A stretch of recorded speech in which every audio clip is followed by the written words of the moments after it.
கனவிலே எழுதி மடித்த கவிதை எங்கே எனது கவிதை கனவிலே எழுதி மடித்த கவிதை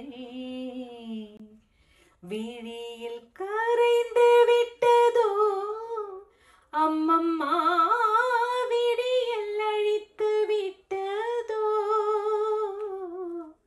கவிதை தேடித் தாருங்கள் இல்லை என் கனவை மீட்டு தாருங்கள்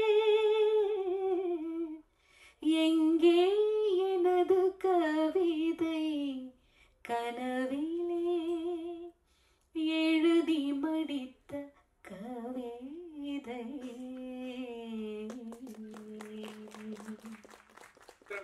உங்க வாய்ஸ் மட்டும் அழகு இல்லை, நீங்களே அழகா இருக்கீங்க. ஏதாவது டிவி சீரியல்ல தமிழ் மலையாள தெலுங்குல நடிக்க கூப்பிட்டுருக்காங்களா? அப்புறம் ஏன் இவ்வளவு நாள் மியூசிக் டைரக்டர் ஆகல?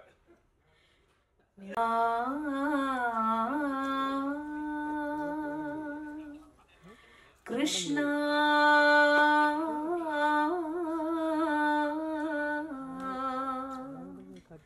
கிருஷ்ணா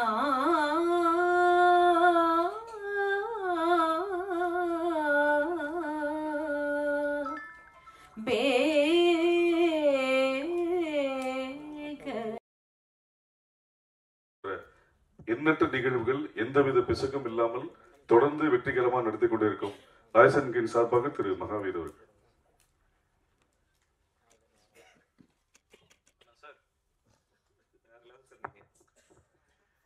ஃபர்ஸ்ட்லி உங்க எல்லாருக்குமே நன்றி. ஏன்னா எல்லா வாட்டியும் நாங்கள் வரோம், ஏதோ ஒன்று பண்றோம், ஆனா எல்லா வாட்டியும் ஒருத்தவங்க எங்க கூட நிற்கிறது நீங்க எல்லாருமே தான். எல்லாருமே இப்போ சொன்னார் நாய்ஸிங்கோட வெற்றியும் கிடையாது, இது நம்மளோட வெற்றி. ஏன்னா இன்னைக்கு வந்து ஒரு தமிழ் அப்படின்ற ஒரு லாங்குவேஜ் பார்த்தா இப்போ என் பேர் மகாவீர் அப்படின்னு யோசிப்பீங்க. பட் சத்தியமா பான் பாட்டப் எல்லாம் இங்கே தான். பக்கா பாடி குப்பம். ஏன் தமிழ்ல ஜாஸ்தி பேச மாட்டேங்கிறேன்னா நம்ம குப்பம் ஏரியானால நம்மளோட தமிழ் கொஞ்சம் நசோக்கார்பேட்டு கிடையாது, குப்பம் ஏரியா. ஸோ என் தமிழ் பேசாம இருக்கதே பெட்டர்னு என் பார்ட்னர் எப்பவுமே சொல்லிட்டே இருப்பான். ஒரு இன்ட்ரெஸ்டிங்கான விஷயம் என்னதுன்னா, இப்போ எனக்கும் கார்த்திக்கும் சித்ரா சேச்சின்னு தான் எல்லாருமே கூப்பிடுவீங்க நீங்க எல்லாருமே, இல்ல சித்ரா மேம்னு சொல்லுவீங்க கரெக்டா? ஆனா நானும் கார்த்திக்கும் மட்டும்தான் ஐ திங்க் சித்ரா அம்மான்னு தான் கூப்பிடுவோம். அது ஏன் தெரியல, மேம பார்த்த உடனே எங்களுக்கு மேம்னு சொல்லணும்னு தோணாது, இல்ல சேச்சின்னு சொல்லணும்னு கூட தோணாது. அன்னைக்கு மிர்ச்சி மியூசிக் அவார்ட்ஸ்லயும் ஓடி பின்னாடி போயிட்டு அம்மா சித்ராமா யார் அது. ஸோ எங்களோட ஒரு எக்ஸ்பீரியன்ஸ் இந்த பாஸ்ட் அப்படின்னு பாத்தீங்கன்னா, சிங்கப்பூர்ல சித்ராமாவோட ஒரு டிராவல். ஷோவோட பேர் வந்து வாய்ஸ் ஆஃப் லெஜெண்ட்ஸ். அந்த ஷோ ஆக்சுவலி ரொம்ப இமோஷனலான ஷோ. நமக்கு எஸ்பிபி சார் இருந்தார் அப்போ. And SPB sir with regards to his singing talent அப்படின்னு சொல்றதோட as a human அப்படின்னு சொல்லி நம்ம பார்ப்போம். சரி, எல்லாருக்குமே தெரியும் வேலை பார்க்கறது எவ்வளவு கஷ்டமான விஷயம்னு சொல்லிட்டு. நான் அந்த வேலை பார்க்கும் போது சில பேர் உங்களுக்கு ஒரு விதமான சப்போர்ட் பண்ணுவாங்க. அது காசா இருக்கணும்ன்றது அவசியம் கிடையாது, அது வந்து உங்களுக்கு ஏதாவது நல்லதுதான் சொல்லணும்னு அவசியம் கிடையாது. ஆனா உங்களை பார்த்துட்டு ஒரு சிரிப்பு கொடுத்துட்டு நீ பண்ணிடுவடா, நீ சூப்பரா பண்ணுவடா அப்படின்னு சொல்ற ஒரு வார்த்தை, அந்த மாதிரி ஒரு ஸ்மைல், அந்த மாதிரி ஒரு பாசிட்டிவிட்டி ஃபர்ஸ்ட் எஸ்பிபி சார் கிட்ட இருந்தது. அடுத்தது எனக்கு தெரிஞ்சது மேம் உங்ககிட்ட மட்டும்தான் மேம் அந்த பாசிட்டிவிட்டி.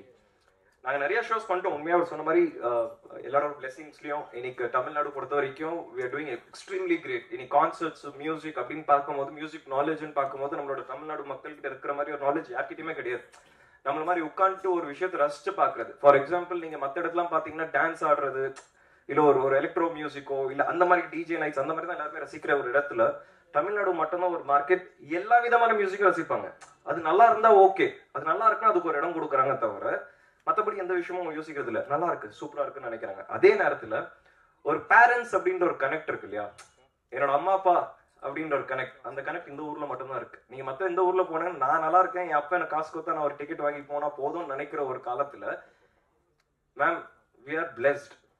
இந்த ஊர்ல நம்ம கான்சர்ட் என்னோட அப்பா அம்மா வந்துட்டோம்னு சொல்லிட்டு சில பேர் ஃபோன் பண்ணி எங்கிட்ட இந்த ஷோக்கு டிக்கெட் வாங்குறாங்க.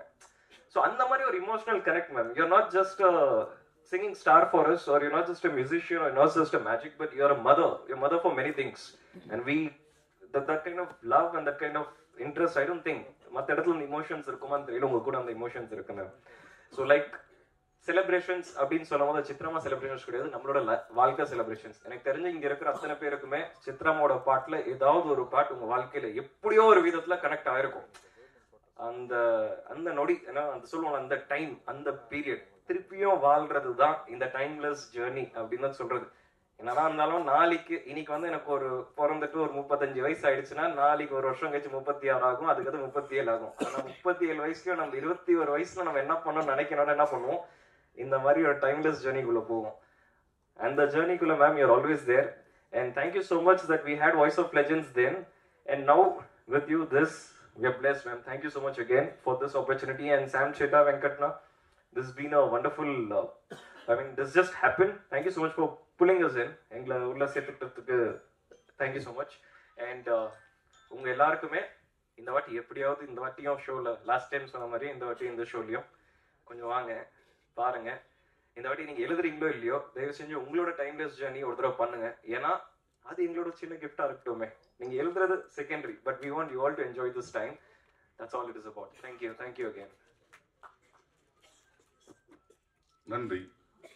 பொதுவா வேகமா ஓடுறதோட தொடர்ந்து ஓடணும் ரொம்ப முக்கியம்னு சொல்லுவாங்க. அது மாதிரி சின்ன கோயிலான நான் பாடும் பாட்டு கேட்கிறதா என்று மக்களை கேட்க வைத்து தொடர்ந்து 47 வருடங்கள் 20,000க்கும் மேற்பட்ட பாடல்கள், மத்திய அரசால் பத்மபூஷன் விருது, 6 தேசிய விருது, இதை எல்லாற்றையும் விட மக்களின் மனதில் நான் என்றென்றும் இருந்து கொண்டிருக்கிறேன்.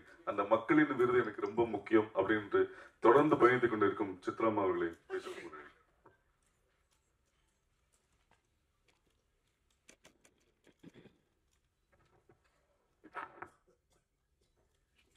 அனைவருக்கும் வணக்கம். ரொம்ப சந்தோஷம் நீங்க எல்லாம் வந்திருக்கீங்கன்னு, இவ்வளவு பேர் வருவீங்கன்னு நிஜமாவே எதிர்பார்க்கல. ரொம்ப ரொம்ப சந்தோஷம். நிறைய ஈவெண்ட்ஸ் நான் போய் பாடிருக்கே, இருந்தாலும் இதோ மெயினா ஒரு செலிப்ரேஷன் மாதிரி பண்றாங்க இந்த ஈவெண்ட். February 8th YMCA கிரவுண்ட்ல லான்ச்சும் நாய்ஸ் ஆஃப் கிரெயின்ஸும் சேர்ந்து கேனரா பேங்க் அவங்க ப்ரெசென்ட் பண்ற மாதிரி இந்த பெரிய அளவில் visual and audio visual treat மாதிரி இந்த நிகழ்ச்சியை அவங்க பிளான் பண்ணிட்டு இருக்காங்க. இங்கே எல்லாரும் வந்து இது வெற்றிகரமாக நடத்தி தரணுங்கிறது தான் என்னோட வேண்டுகோள். வேற என்ன சொல்றது. Thank you so much. இவ்வளோ நாள் எனக்கு நல்ல சப்போர்ட் கொடுத்தீங்க. தொடர்ந்து அந்த சப்போர்ட் உங்ககிட்ட இருந்து கிடைக்கணும். எல்லா ரசிகர்களும் இன்னும் அவரோட ப்ரேயர்ஸ் எனக்கு கூட வேணும்னு நான் ரொம்ப வேண்டிக்கிறேன். Thank you so much. இப்போ நிகழ்ச்சியில் அங்கே பாடணும் இல்லை, ஒரு சர்ப்ரைஸ் அங்கே இருக்கணும் இல்லை.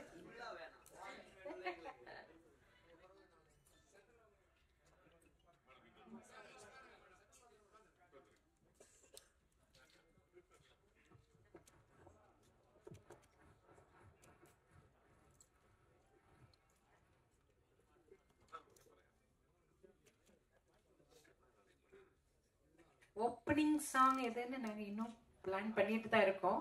நான் எப்படி உங்களுக்கு பிடிச்ச ஒரு பாடல் பாடுறேன்.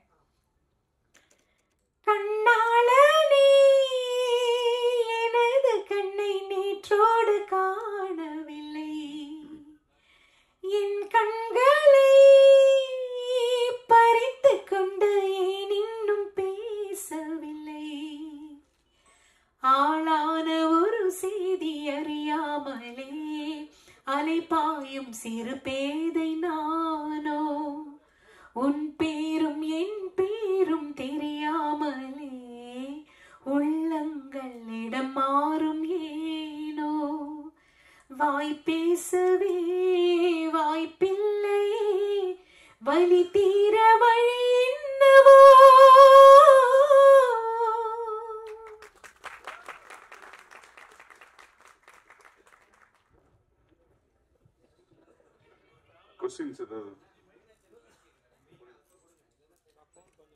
நான் போன் கொஞ்சம் லைட்டா கிளியரா இருக்குங்கண்ணா.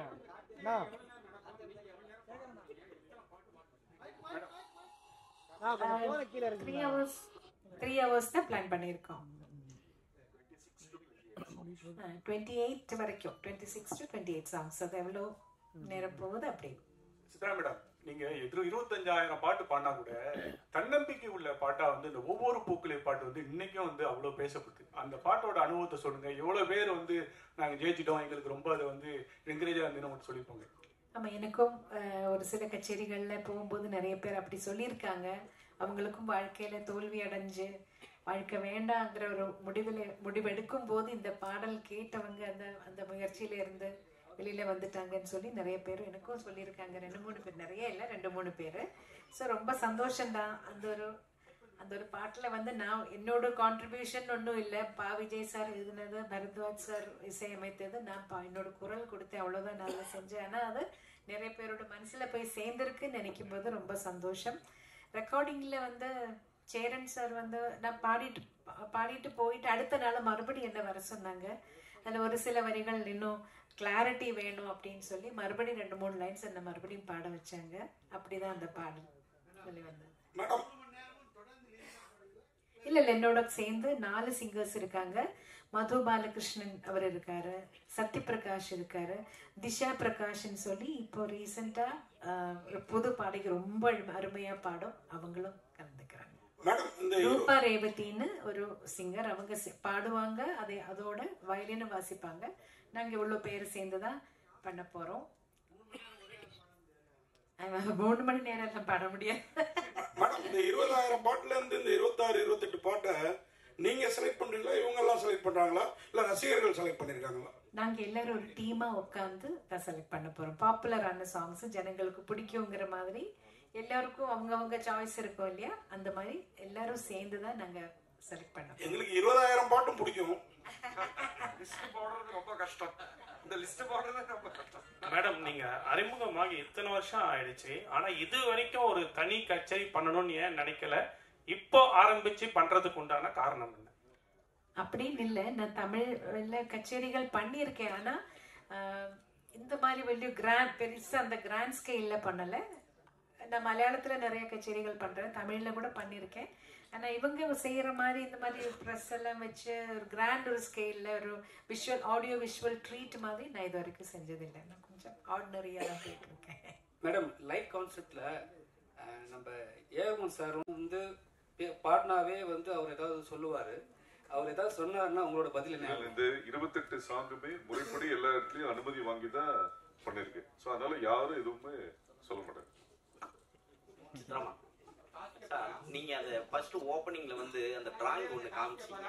அந்த டிராயிங் வந்து இப்பதான் வந்து சொல்றீங்க அனுமதி வாங்கிருக்கு. உங்களுக்கு டிராயிங்ஸ் வந்து எனக்கு தெரியும், டிராயிங்லாம் வரைவேன்னு சொல்லியிருக்கீங்க. இங்க இருந்து தான் ஓப்பனிங் ஆச்சுன்றீங்க. சென்ட்ரல்ல இருந்து என்ன ஓப்பனிங் ஆச்சு? எந்த பாட்டுக்காக உங்களை வந்து கூப்பிட்டு இந்த பாட்டு பாடுங்க அப்படின்னு சொன்னாங்க?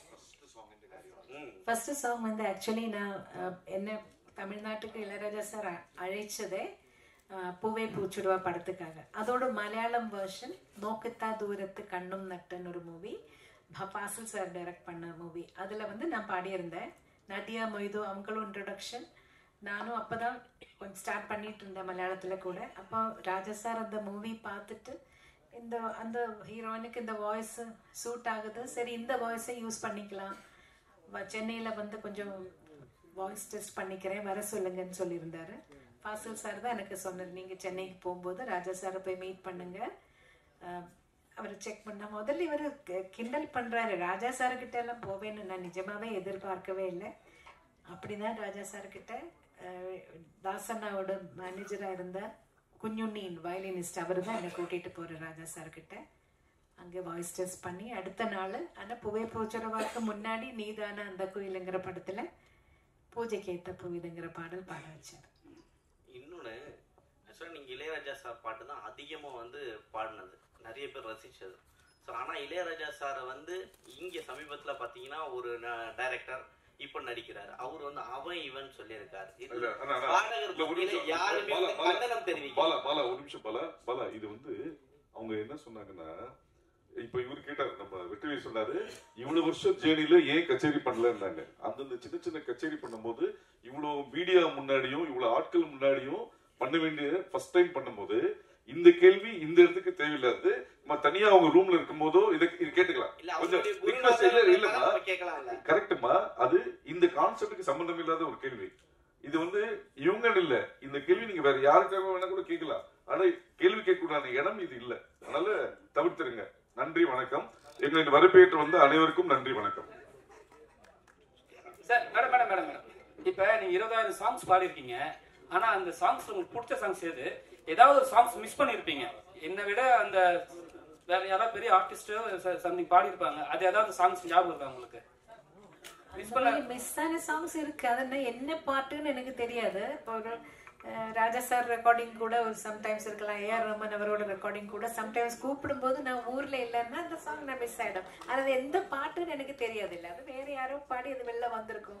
அது என்ன அந்த மாதிரி நிறைய இடத்துல எனக்கு மிஸ் ஆயிருக்கு. ராஜா சாரோடதும் மிஸ் ஆயிருக்கு, ஏஆர் ரஹ்மான் அவரோடதும் மிஸ் ஆயிருக்கு. நிறைய மியூசிக் டைரக்டர்ஸ் கிட்ட நான் கொஞ்சம் டிராவல் பண்ற டைம்ல வர ரெக்கார்டிங்ஸ் நிறைய மிஸ் ஆயிருக்கு. எனக்கு இந்த உருவத்துல டான்ஸ் பண்ணா எப்படி இருக்கும்? மேடம் வாழ்த்துக்கள். முதல்ல இந்த 28 சாங்ல நீங்க பாடினது மட்டும் தானா இல்ல மத்த சிங்கர்ஸ் பாடினது இருக்க போதா? நான் பாடின சாங்ஸ் தான் இருக்கும் நினைக்கிறேன்.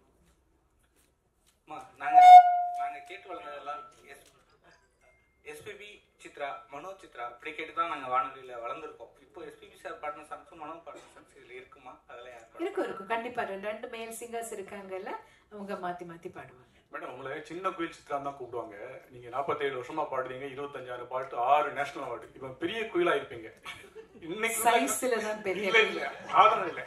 இப்ப உள்ள பாடகையில சின்ன குயில்னு ஒரு உங்களுக்கு பிடிச்ச பாடகைகள் யாரு சொல்லுவீங்க? ஒரு 2-3 பேரா சொல்லுங்க. ஐயோ, நிறைய இப்ப அதர் சிங்கர்ஸ் நிறைய பேர் நல்ல டேலண்டடா இருக்கிற நிறைய சிங்கர்ஸ் இருக்காங்க. அஃப்கோர்ஸ் ஸ்ரேயா கோஷல், ஸ்வேதா, சின்மயி, சொல்லிட்டே போல நிறைய இருக்காங்க. ரொம்ப டேலண்டடா இருக்கிற நிறைய சிங்கர்ஸ் இருக்கு. ஒவ்வொரு பாடல் கேட்கும் போது அந்த சிங்கர் கிட்ட நம்மளுக்கு ஒரு ஐயோ ரொம்ப அழகா பாடுறாங்களே அப்படின்னு தோணும்.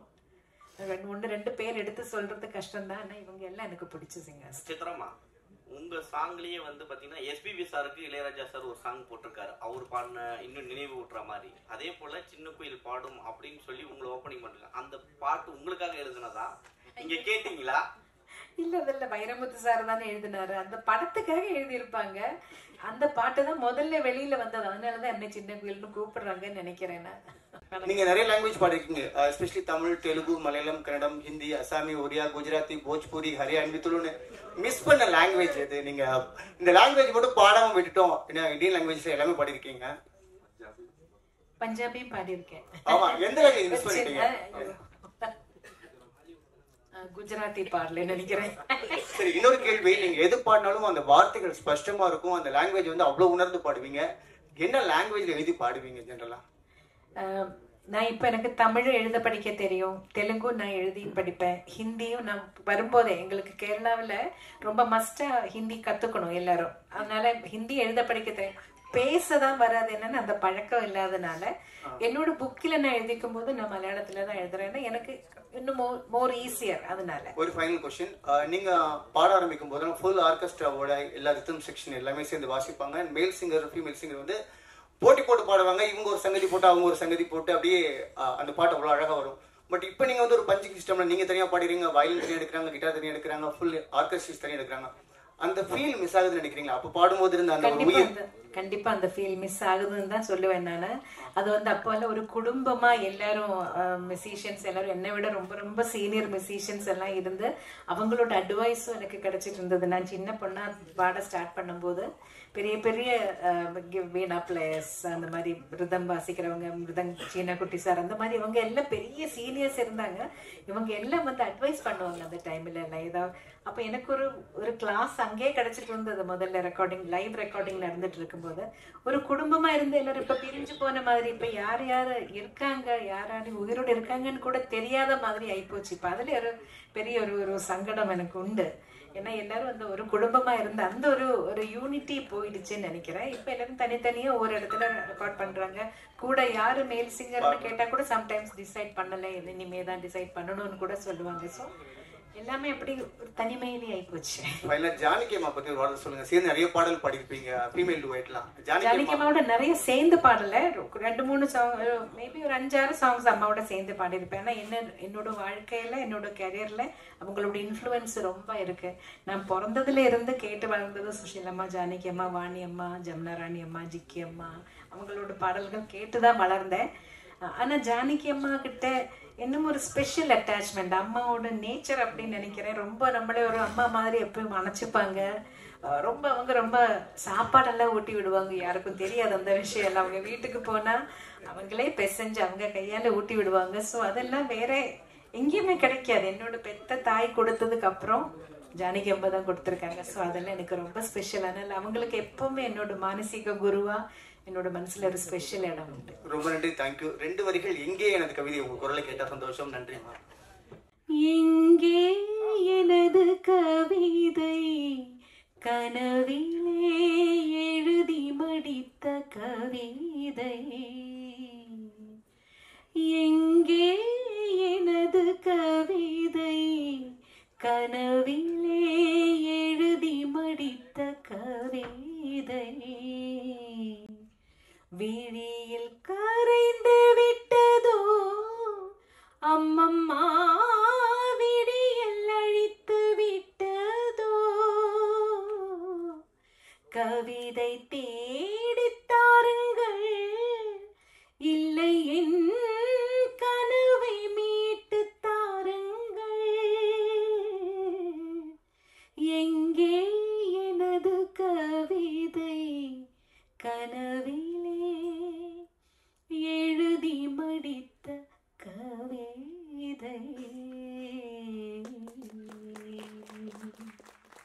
மேடம், உங்க வாய்ஸ் மட்டும் அழகு இல்லை, நீங்களே அழகா இருக்கீங்க. ஏதாவது டிவி சீரியல்ல தமிழ் மலையாள தெலுங்குல நடிக்க கூப்பிட்டுருக்காங்களா? அப்புறம் ஏன் இவ்வளவு நாள் மியூசிக் டைரக்டர் ஆகல?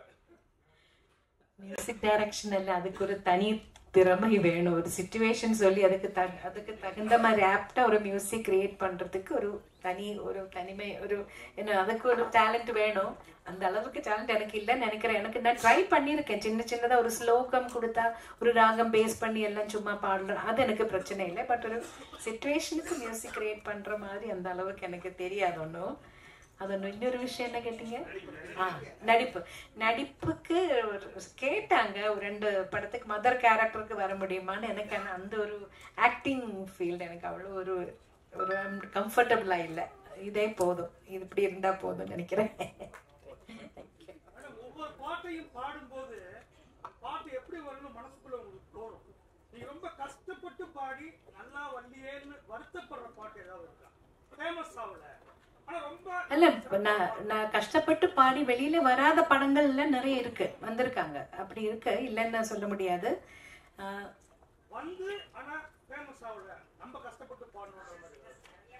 அந்த மாதிரி நினைச்ச அளவுக்கு ஒரு வெற்றிகரமா போகாத படங்கள் இருக்கு. எதுன்னு இப்ப நீங்க கேட்ட டக்குன்னு எனக்கு சொல்ல முடியல. பட் இருக்கு அந்த மாதிரி. நல்லா வரணும்னு நினைச்சுக்கிட்டது எங்கேயுமே எட்டாம போன சாங்ஸ் கூட வந்திருக்கு நிறைய. கஷ்டப்படுறது எல்லா பாட்டுக்கும் ஒரே மாதிரி தான் நம்ம எஃபர்ட் போட்டு தான் பாட போறோம். எதுவுமே ஈஸியா பண்ணி இது கிடையாது. எல்லாத்துக்கும் அதோட ஒரு நம்ம எஃபர்ட் கண்டிப்பா போட்டு தான் ஆகணும்.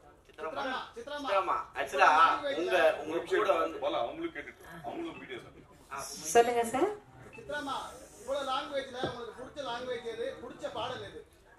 ஐயோ, அது கஷ்டம் சொல்றது.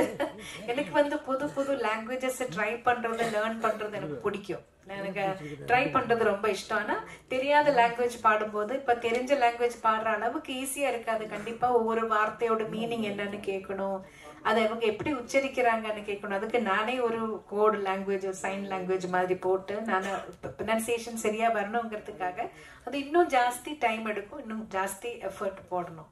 மேடம், அதாவது இருட்டுல இருக்கீங்க தெரியல மேடம். அதாவது படங்கள் இன்ஸ்ட்ருமெண்ட்ஸ்ல வாசிக்கிற வரைக்கும் எப்படி இருந்துச்சுன்னா மியூசிக் லிரிக்ஸ் ஓவர் ரூல் பண்ணாம இருந்துச்சு. அங்க இந்த சிங்கர்ஸ்க்கான ரெகக்னிஷன் நல்லாவே இருந்துச்சு. ஒன்ஸ் இட் பிகேம் டிஜிட்டலைசேஷன் ஆனதுக்கு அப்புறமா அந்த முக்கியத்துவம் இல்லாம போயிடுச்சு. அதை பத்தி உங்களோட கருத்து என்ன மேடம்? பழைய காலத்துல எல்லாமே லைவ் இன்ஸ்ட்ருமெண்ட்ஸ் யூஸ் பண்ணிட்டு இருக்கிறப்போ எல்லாமே நல்ல கிளியரா இருந்தது. இப்ப எலக்ட்ரானிக்ஸ் கொஞ்சம் அதிகமா வரும்போதுதான் அப்படி வார்த்தை பளிச்சுன்னு தெரியாம கொஞ்சம் அப்படி போறது. அதனாலதான் நினைக்கிறேன். இல்ல, அதுதான் மேடம். அது ஒரு பாதிப்பா இருக்காதா? அது எதனா வழிமுறை இருக்காதா பண்றதுக்கு? நீங்க அதுதான் நான் கேக்குறேன் உங்ககிட்ட as a singer. ஏன்னா you are an experienced veteran. எல்லா தடவையும் நாங்க சொல்லுவோம், மெயினா வாய்ஸ் மெயின் வச்சுட்டு பேக்ரவுண்ட் ஸ்கோர் கொஞ்சம் பேக்ரவுண்ட்ல இருக்கிற மாதிரி வைக்க சொல்லுவோம். ஆனா ஒவ்வொரு மியூசிக் டைரக்டருக்கு அவரோட காதுல அது எப்படி எல்லாமே மிக்சிங் பண்றவங்களோட இயர்ஸை பொறுத்த வரைக்கும் இருக்கும். அவங்களுக்கு அது எப்படி கேக்குதோ, எப்படி வேணும்னு நினைக்கிறாங்களோ அப்படிதான் மிக்ஸ் வெளியில வரும். நம்ம பாடி முடிச்சு போயாச்சுன்னா மிக்சிங்ல எல்லாம் நாங்க போய் உட்கார்றது இல்லை, எங்களுக்கு தெரியாது. பாட்டு வெளியில வரும்போதுதான் இது இப்படி வந்திருக்குன்னு புரியும். நீங்க நிறைய ஸ்டேஜ் பண்ணிருக்கீங்க. ஏன்னா உங்க கூட பேர் பார்த்தீங்கன்னா பாடல் எஸ்பிபி சார், ஜேசன் சார், குடும்பத்தனம் பண்ணிட்டு இப்போ எஸ்பிபி சார் இல்லை, ஜேசன் சார், ஜெர்மனி, அந்த இது மிஸ் பண்றீங்களா அவங்க கூட பண்ணதெல்லாம்? கண்டிப்பா மிஸ் பண்றோம். நான் ஸ்டார்ட் பண்ணது ஜெயசுதாஸ் சாரோட. அவர்கிட்ட இருந்து ஒவ்வொரு கச்சேரியில ரெக்கார்டிங்ல கூட பாடின அனுபவமே எனக்கு என்னோட மியூசிக்கல் ஜேர்னில ரொம்ப ஹெல்ப் பண்ணியிருக்கு. ஒரு மைக் எப்படி ஃபேஸ் பண்றது, அதுல அந்த பாப்பர் ஸ்டாப்பர் இல்லாம, முன்னாடி எல்லாம் அந்த ஃபில்டர் இல்ல, பாப் ஃபில்டர் இல்லாம ப்ளோ வராம பாப்பு வராம எப்படி பாடுறாங்கிறதெல்லாம் அவங்க உச்சரிப்பில் அதெல்லாம் அது ஒரு டெக்னிக். அவங்களுக்கு தெரியும், இவ்வளவு வருஷம் எக்ஸ்பீரியன்ஸ்ல அதெல்லாம் அவங்க கூட நின்று பாடினதுல நான் கொஞ்சம் அவங்க கிட்ட இருந்தெல்லாம் கத்துக்கிட்டேன். ஒவ்வொரு வார்த்தை சொல்றது எப்படி, எக்ஸ்பிரஷன் எப்படி கொடுக்குறாங்க ஒவ்வொரு பாட்டுல, அதெல்லாம். அதே மாதிரி எஸ்பிபி சாரை பத்தி சொல்லும்போது எனக்கு தமிழ் லாங்குவேஜ் தெலுங்கு லாங்குவேஜ் ரெண்டும் அவ்வளோ எனக்கு ஸ்பஷ்டமா வர்றதுக்கு முன்னாடி ரொம்ப ஹெல்ப் பண்ணியிருக்காங்க. ஒவ்வொரு வார்த்தையோட இந்த வார்த்தைக்கு என்ன மீனிங், அதை எப்படி பாடினா அது அந்த எக்ஸ்பிரஷன் எப்படி வரும், இந்த மாதிரி நிறைய அவரோட சேர்ந்து பாடினதுல நான் கத்துக்கிட்டேன் சார்கிட்ட இருந்து. அது மட்டும் இல்லை, ஒரு ஹியூமன் பீயிங்கா எப்படி கூட இருக்கிற கலைஞர்களோட இல்லைன்னா அவரோட சேர்ந்து பணியாற்றுறவங்களை எல்லாம் எப்படி அன்பா எவ்வளோ பாசத்தோட அவங்களுக்கு எவ்வளோ கேர் பண்றாங்கிறதும் நான் நிறைய தடவை விட்னஸ் பண்ணியிருக்கேன். அமெரிக்கால எல்லாம் போகும்போது நாங்கள் ஒரு கச்சேரி முடிச்சு அடுத்த நாள் ஃப்ரைடே சாட்டர்டே சண்டே 3 நாளைக்கு கச்சேரி இருந்தா, இப்போ சாட்டர்டே கச்சேரி முடிச்சு சண்டே தூங்காம எல்லாரும் ரொம்ப டயர்டா இருப்போம். வந்தா ஹோட்டல் 12 மணிக்கு தான் செக்இன் டைம். நம்ம 9 மணி 9:30 மணிக்கு வந்துட்டோம்னா 12 மணி வரைக்கும் வெயிட் பண்ணிட்டே இருக்கணும் ரூம் கிடைக்கிறதுக்காக. ஆனா எஸ்பிபி சாருக்காக ரூம் அவங்க சீக்கிரமா ரெடி பண்ணி அவங்களே அனுப்பிச்சிடுவாங்க. மற்றவங்க வெயிட் பண்ற வரைக்கும் சாரு சொல்லுற நீங்க என்ன மட்டும் அனுப்பிச்சிடுவீங்க, அவங்க எல்லாம் என்னோட மை பாய்ஸ் அவங்க எல்லாம் வெயிட் பண்ணிட்டு இருக்கும்போது நான் மட்டும் போய் ரெஸ்ட் எடுக்க முடியாதுன்னு அவரும் அந்த லாபியிலே அவ்வளோ நேரம் உட்கார்ந்த அனுபவம் எல்லாம் இருக்கு. வேற யாரும் அப்படி எல்லாம் பண்ண மாட்டாங்க. ஸோ அதெல்லாம் பார்க்கும்போது இப்படி ஆளுங்க இருக்காங்க, இப்படிதான் இருக்கணுங்கிறது ஒரு பெரிய பாடமா. மேடம், நீங்க பாடிய இத்தனாயிரம் பாடல்கள்ல பல்லாயிரக்கணக்கான பாடல்கள் முணுக்கு மடியா இன்னைக்கும் நினைவு வச்சிருக்க மாதிரியா இருக்கு. ஆனா சமீபத்துல வரக்கூடிய பாடல்கள்ல எதுவுமே ஒரு வரியோட புரிய மாட்டேங்குது. இது நீங்க எப்படி பாக்குறீங்க மேடம்? காலத்தோட மாற்றங்கள், அதை குறை சொல்றதை விட அதோட கூட என்ஜாய் பண்ணி போறதுதான் பெட்டர்ன்னு நினைக்கிறேன் sir. Madam madam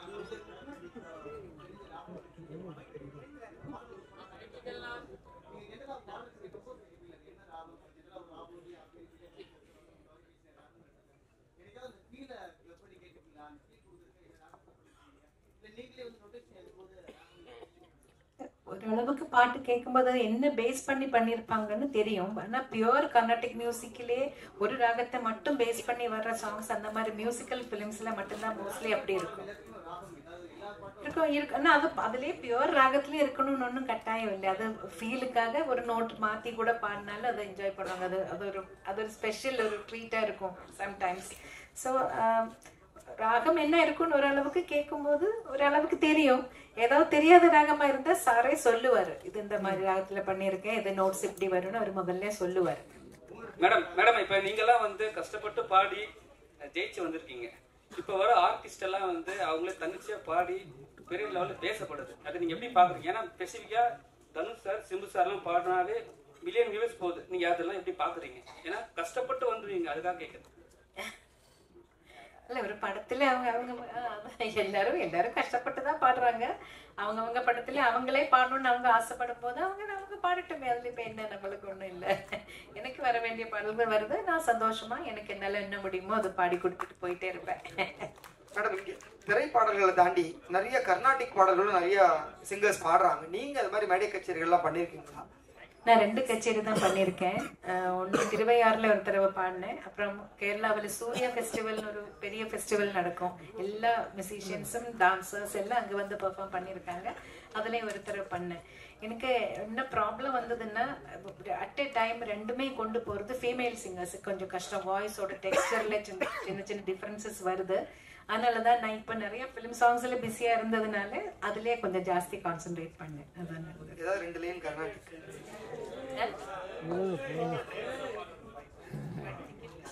Nice and guys, ticket rates.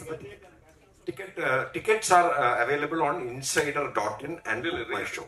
Starting rate was $499. That's $799. It's 500 lend 4,000 rupees வர எல்லா ரேஞ்சிலையும் டிக்கெட் இருக்கு. ஆக்சுவலாக ரொம்ப காம்ப்ரஹென்சிவாக பிளான் பண்ணியிருக்கு. இந்த வாட்டி இந்த கான்செப்ட்ல லைக் ஐ செட் எல்லாருமே ஃபேமிலியாக வரணும் தான் எதிர்பார்ப்பாங்க. ஸோ அதில் மேமோட இன்ட்ரெஸ்ட் என்னதுன்னா எல்லாருமே வரவங்க எல்லாருமே உட்காந்துட்டு நிம்மதியாக ஒரு 3 hour ரெஸ்ட் எடுத்துட்டு பீஸ்ஃபுல்லான ஒரு வாழ்க்கையை வாழ்ந்துட்டு போகணும்னு சொல்லிட்டு. ஸோ ஜெனரலாக நீங்கள் ஒரு படத்துக்கு போறீங்க, எவ்வளோ செலவு பண்ணீங்களோ ஒரு ஃபேமிலியோட அதே காஸ்ட்ல இந்த ஷோ நீங்கள் எல்லாருமே செலவு பண்ணிட்டு ஜாலியாக பார்த்துட்டு போகிற மாதிரி தான் காஸ்ட் வச்சிருக்கு. 499 ஸ்டார்ட் ஆகுது. சார் போன வாட்டி கூட கொடுத்தோம் சார், வரவே இல்லை சார். நீங்கள் எதுவுமே எழுதவும் இல்லை சார். என்ன சார் இப்படி பண்ணிட்டீங்க? நீங்கள் சொல்லக்கூடாது சார், நீங்களாம் ஃபேமிலி, நாங்கள் வரோம்னு சொல்லுவோம், அதுதான் கரெக்டான முறை. சித்ராமா 2 லைன். கிருஷ்ணா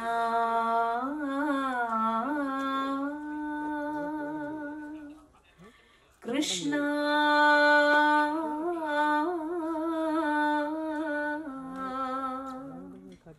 கிருஷ்ணா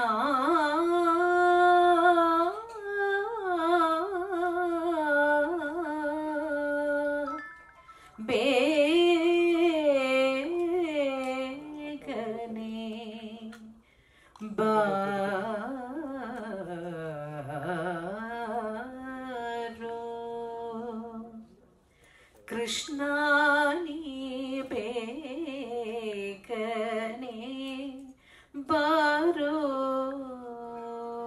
கிருஷ்ணா நீ பேகனே பாரோ கிருஷ்ணா நீ பேகனே பாரோ பாரோ பாரோ கிருஷ்ணா நீ பேகனே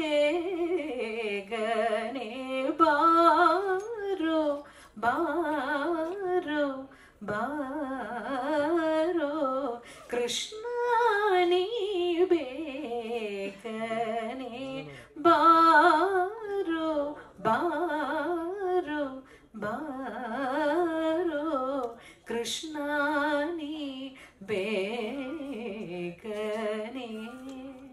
பாரோ